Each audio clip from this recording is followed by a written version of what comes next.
రత్నవతి కథ. సౌరాష్ట్ర దేశానికి చెందిన వలభి పట్టణంలో గృహగుప్తుడు అనే సంపన్నుడు ఉండేవాడు. ఆయన ఓడ వ్యాపారం చేసేవాడు. ఆయనకు రత్నవతి అని కూతురు ఉండేది. ఆమెను మధుమతి నగరవాసి అయిన బలభద్రుడు అనే వర్తకుడికి ఇచ్చి వివాహం చేశారు. కానీ మొదటి రాత్రి అతను తన భార్యపై అలిగి ఆమె ముఖం చూడకుండా వెళ్ళిపోయాడు. ఆమెను ఏలుకోమని ఎంతమంది మిత్రులు ఎన్ని విధాలుగా చెప్పినా అతను వినిపించుకోలేదు. భర్త ఏలుకొని భార్య గతి ఏమవుతుందో రత్నవతి గతి కూడా అదే అయింది. ఆమెను కన్నవారు కూడా చులకనగా చూడటం మొదలుపెట్టారు. రోజులు గడుస్తున్న కొద్దీ ఆమెకు తన భవిష్యత్తును తలుచుకుంటేనే భయం వేసేది. ఒకరోజు ఆమెకు ఒక ముసలి యోగిని కనిపించింది. ముసలిది దేవునికి పూజ చేసిన పూలు తెస్తున్నది. ఆ యోగిని చూసి రత్నవతి వెక్కి వెక్కి ఏడవసాగింది. ముసలిది ఆమెను ఓదార్చి, "ఎందుకు ఏడుస్తావమ్మా? కారణం ఏమిటో చెప్పు" అన్నది. రత్నవతి ఒక వంక బిడియ పడుతూనే ముసలిదాంతో అంతా చెప్పేసి, "భర్త విడిచిన ఆడది చచ్చిన దాని కిందనే లెక్క. అందుకు నేనే నిదర్శనం. మా అమ్మ మొదలుకొని ప్రతి ఒక్కరూ నన్ను చులకనగా చూస్తున్నారు. నాపై వారికి గౌరవం కలిగేటట్టు చెయ్యి, లేదా నేను ప్రాణత్యాగం చేసుకుంటాను. నేను చచ్చినదాకా ఈ సంగతి మరెవరికీ చెప్పకు" అని ఏడ్చింది. యోగినికి కూడా కళ్ళు చెమ్మగిల్లాయి. ఆమె రత్నవతిని ఆలింగనం చేసుకుని, "బిడ్డ, దుస్సాహసం చెయ్యకు.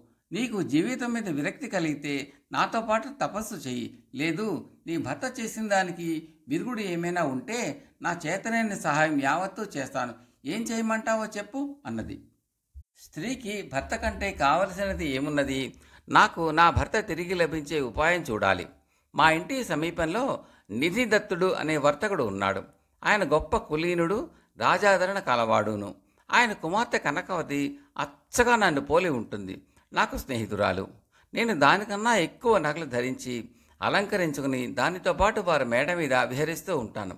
అప్పుడు నీవు వచ్చి వాళ్ళ అమ్మ పిలుస్తున్నదని దాన్ని మేడ మీద నుంచి పంపేసి మేడ కిందికి ఏదో విధంగా నా భర్త వచ్చేటట్టు చెయ్యి. నేను పొరపాటున పడేసినట్టుగా బంతిని కింద పడేస్తాను. అప్పుడు నీవు ఆయనతో, "నేను కనకవతిని" అని చెప్పి ఆ బంతిని ఆయన నాకు తెచ్చి ఇచ్చేటట్టు చెయ్యి. ఆ తర్వాత నేను ఆయనను ఎలాగో వశపరుచుకుంటాను అని రత్నవతి ముసలి యోగినితో అన్నది. ముసలిది తన పనిని తాను నిర్విఘ్నంగా కొనసాగించింది. బలభద్రుడు నిధిదత్తుడి ఇంటికి వచ్చి మేడ మీద బంతితో ఆడుకుంటున్న తన భార్యను చూసి గుర్తించగా కనకవతే అనుకున్నాడు. ముసలిదాని ప్రేరణతో కింద పడిన బంతిని తీసుకుపోయి ఆమెకి ఇచ్చాడు. ఆ సమయంలో రత్నవతి అతన్ని ఆలింగనం చేసుకున్నది. బలభద్రుడు ఆమెపై అనురాగం పొంగి పొరలగా రాత్రికి రాత్రే తన ధనాన్నంతా తీసుకుని రత్నవతితో సహా దేశాంతరానికి ప్రయాణమే వెళ్ళిపోయాడు. మర్నాడు గృహగుప్తుడి ఇంట గగ్గోలు పుట్టింది. రత్నవతి ఎక్కడా కనిపించలేదు. అందరూ ఆందోళన చెంది ఉన్న సమయంలో యోగిని వచ్చి, "నిన్న మీ అల్లుడు బలభద్రుడు నా దగ్గరకు వచ్చి తాను చేసిన పనికి పశ్చాత్తాపం ప్రకటించాడు. తన భార్యను బహిరంగంగా ఏలుకోవటానికి సిగ్గుపడ్డట్టు కనిపించాడు. అందుచేత ఆమెను వెంట పెట్టుకుని రహస్యంగా దేశాంతరం వెళ్ళి ఉంటాడు. నిజం తొందరలోనే తెలుస్తుంది. మీరేమీ కంగారు పడకండి" అని చెప్పింది. ఈ మాటలతో తృప్తిపడి ఆ ఇంటివారు రత్నవతి కోసం వెతికే పనిని మానుకున్నారు. రత్నవతి దారిలో ఒక దాసీని కుదుర్చుకుని తమకు అవసరమైన సంభారాలన్నీ కొని దాని చేత మోయించుకుని తన భర్తతో సహా ఖేటకమనే ఊరు చేరింది. అక్కడ బలభద్రుడు తన వ్యాపార దక్షత అంతా బాగా చూపి డబ్బు గడించి ధనికుడయ్యాడు. ఒకనాడు రత్నవతి తన దాసీదానిని బాగా చివాట్లు పెట్టి, "ఒక్క పని కూడా సరిగ్గా చెయ్యవు, కనిపించిందల్లా కాజేస్తావు, అదేమంటే పెడసరంగా మాట్లాడతావు" అంటూ 2 దెబ్బలు కూడా వేసింది. దాసిదానికి ఆగ్రహం వచ్చి తనకు తెలిసిన రహస్యాన్ని అస్త్రంలాగా ఉపయోగించింది. అది దండనాథిగారి వద్దకు వెళ్ళి, "ఈ బలభద్రుడు అనే ఆయన వలభీ నగరంలో ఉండే నిధిదత్తుడు అనే ఆయన కూతురిని కనకవతి అనేదాన్ని రహస్యంగా లేవదీసుకు వచ్చాడు" అని చెప్పింది. దండనాధికారి చాలా డబ్బు మీద ఆశ గలవాడు. బలభద్రుడు ధనం కాజేయడానికి మంచి అవకాశం చిక్కింది. అతను పెద్ద మనుషులను 4 పిలిపించి బలభద్రుడి గురించి దాసీది చెప్పిన మాటలు చెప్పి, "ఇతడి డబ్బంతా అపహరించేద్దాం, మరేమీ అభ్యంతరం చెప్పకండి" అన్నాడు. ఈ సంగతి తెలియగానే బలభద్రుడు భయపడిపోయాడు. అతని బెదిరి చూసి రత్నవతి, మీకు వచ్చిన భయం ఏమీ లేదు. మీరు గ్రామ పెద్దల వద్దకు వెళ్ళి, నేను గృహగుప్తుడి కూతురు రత్నవతినని, మన ఇద్దరికీ శాస్త్రోక్తంగా వివాహం జరిగిందని, కావాలిస్తే వలభీ నగరానికి మనిషిని పంపి వాకపు చేయవచ్చునని చెప్పండి. మనకు ప్రమాదమేమి రాదు అన్నది. బలభద్రుడు పెద్దల ఎదుట అలాగే చెప్పాడు. వారు వలభీకి ఒక మనిషిని పంపారు. ఆ మనిషి వెంట గృహగుప్తుడు స్వయంగా వచ్చి తన కూతుర్ని అల్లుణ్ణి గుర్తించి పెద్దల సందేహాలు నివృత్తి చేసి కూతుర్ని అల్లుణ్ణి తన వెంట తీసుకుని ఇంటికి వెళ్ళిపోయాడు. అందరూ సుఖంగా ఉన్నారు. కథ సమాప్తం. రెండవ కథ. కథ పేరు వనదేవత. పట్టువదలని విక్రమార్కుడు చెట్టు వద్దకు తిరిగి వెళ్ళి చెట్టుపై నుంచి శవాన్ని దించి భుజాన వేసుకుని ఎప్పటిలాగే మౌనంగా శ్మశానం కేసి నడవసాగాడు. అప్పుడు శబంలోని బేతాళుడు, రాజా, దేవతలు సైతం బుద్ధి నిలకడలేని వారుగా ఉంటారు కదా, అటువంటప్పుడు నీ దృఢ నిర్ణయం ఎంత గొప్పదనవచ్చు. దేవతల చపలచిత్తులు అనటానికి ఉదాహరణగా నీకు కేతగి వనదేవత కథ చెప్తాను, శ్రమ తెలియకుండా విను అంటూ ఈ విధంగా చెప్పసాగాడు. పూర్వం చింతామణి దేశపు రాజుకు సూరసేనుడు అనే కుమారుడు ఉండేవాడు. అతను సమస్త విద్యలు పూర్తి చేసి యుక్త వయస్కుడు కాగానే అతని తల్లిదండ్రులు అతనికి పెళ్లి చేసే విషయం ఆలోచించారు. సూరసేనుడు అదివరకే కేతకీ నగర రాజకుమార్తె అయిన సునందిని అనే దాన్ని ప్రేమించి పెళ్లాడ కోరి ఉన్నాడు.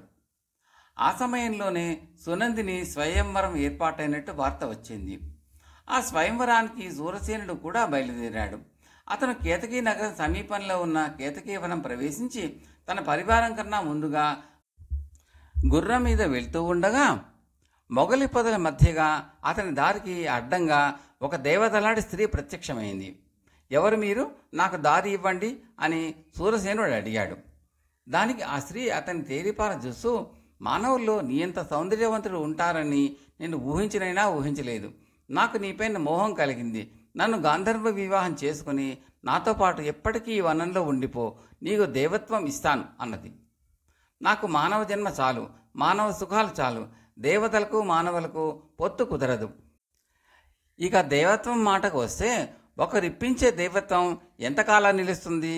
స్వశక్తి చేత నేనే సంపాదించుకుంటాను అని సూరసేనుడు పెడసరంగా జవాబు చెప్పాడు. వనదేవత ఎంత బతిమాలైనా సూరసేనుడి మనసు మారలేదు. చివరకు ఆమె ఆగ్రహించి, నీవు యువతను ప్రేమించి నన్ను తృణీకరించావో ఆ స్త్రీని తాకగానే నువ్వు గుర్రాన్ని వైపోతావు, ఇదే నీకు నా శాపం అని మాయమైంది. వనదేవత పెట్టిన శాపం వినగానే సూరసేనుడు హతాశుడైపోయాడు. అతను స్వయంవరానికి వెళ్లే ప్రయత్నం మానుకుని స్వదేశానికి తిరిగిపోదామని కూడా అనుకున్నాడు. కానీ అందుకు కారణం ఏమని చెప్పాలి? అతను ఏమి చేయటానికి తోచక అక్కడే నిలబడి ఆలోచిస్తూ ఉండగా అతని పరివారం అక్కడికి వచ్చి చేరుకున్నారు. వనదేవతను గురించి వారితో చెప్పటానికి అతని బుద్ధి పుట్టలేదు. అందుచేత అతను వారి వెంట ముందుకు సాగి కేతకీ నగరం చేరుకున్నాడు. స్వయంవరానికి వచ్చిన ఇతర రాజకుమారులతో పాటు ఇతనికి కూడా విడిది ఏర్పాటు చేసి అతిథి సత్కారాలన్నీ జరిపారు. స్వయంవరం నాడు సూరసేనుడు సునందిని వరించి వచ్చిన వారితో పాటు కూర్చోక చూడవచ్చిన అతిథుల మధ్య కూర్చున్నాడు. అయినప్పటికీ రాజకుమార్తె సునందిని అందరినీ వదిలేసి అతని వద్దకు వచ్చి అతని మెడలో పూలమాల వేసి భర్తగా వరించింది.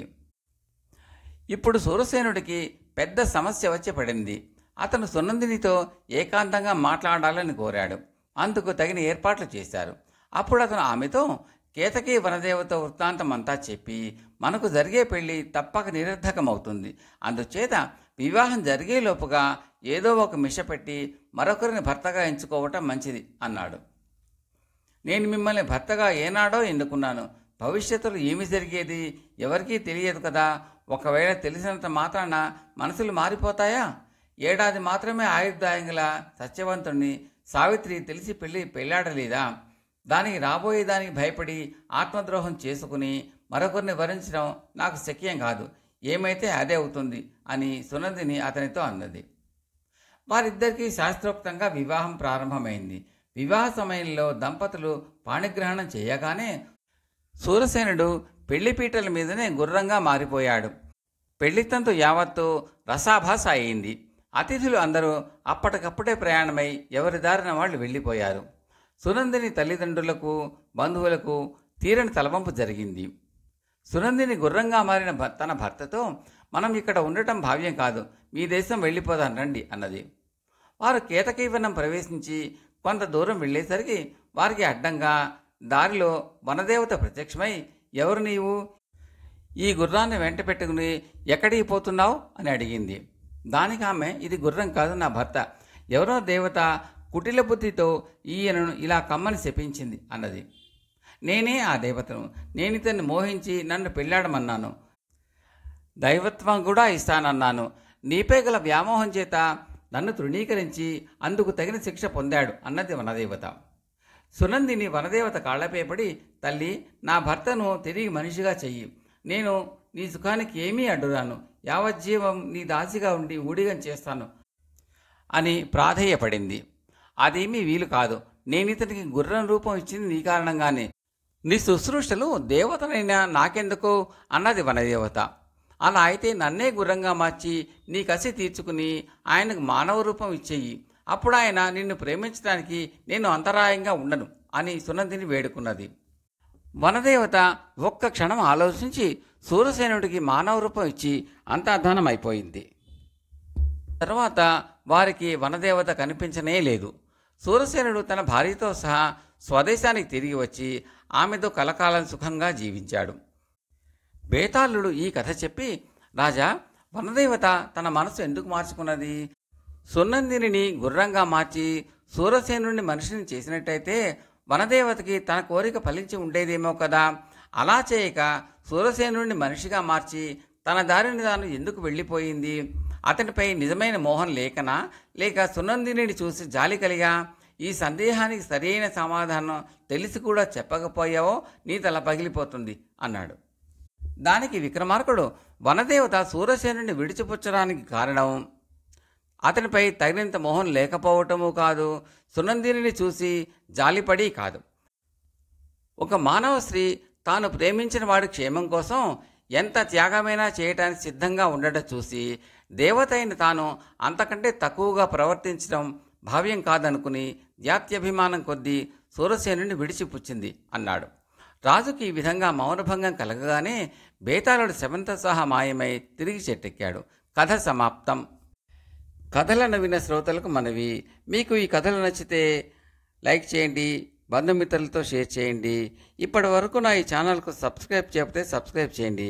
అదేవిధంగా బెల్ ఐకాన్ నొక్కి ఆల్ కూడా నొక్కడం మర్చిపోకండి. మీ సూచనలు, సలహాలు కామెంట్ల రూపంలో తప్పక తెలపండి. Thank you very much.